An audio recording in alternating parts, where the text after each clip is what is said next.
איזה יופי! גם אתה הצלחת ליצור את הצל של הדובי כאשר הארת עליו עם הפנס הדולק. בחוץ, אור השמש והבובה יצרו צל. בגן יצרנו צל בעזרת אורו של הפנס ובעזרת הדובי.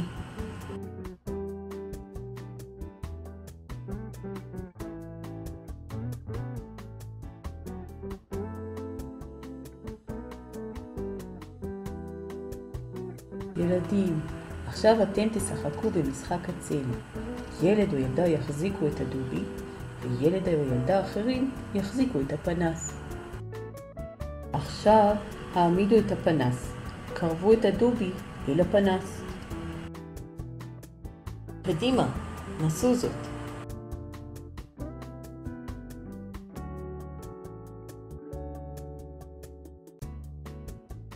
האם ראיתם צל? עכשיו העמידו את הדובי וקרבו את הפנס אל הדובי. קדימה, נסו זאת.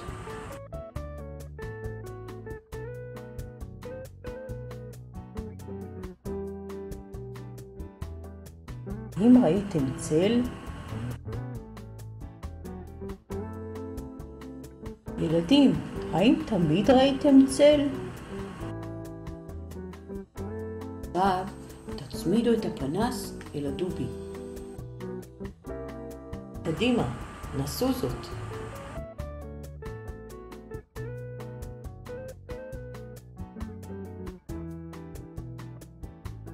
האם ראיתם צל? בואו נעצור לרגע את המשחק ונעשה חידון קצר. על כל תשובה נכונה תקבלו חלק של פאזל. אם תענו על הכל נכון, יהיה לכם פאזל שלם. אני בטוח שאתם יכולים לענות על הכל. רוצים לנסות? ילדים, תסבירו למתן מתי כן ומתי לא ראיתם צל. כאשר הדובי רחוק מהפנס, ראיתם צל על המסך?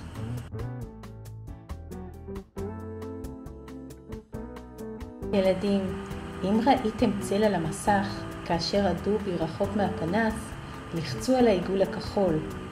לא ראיתם? לחצו על הריבוע האדום.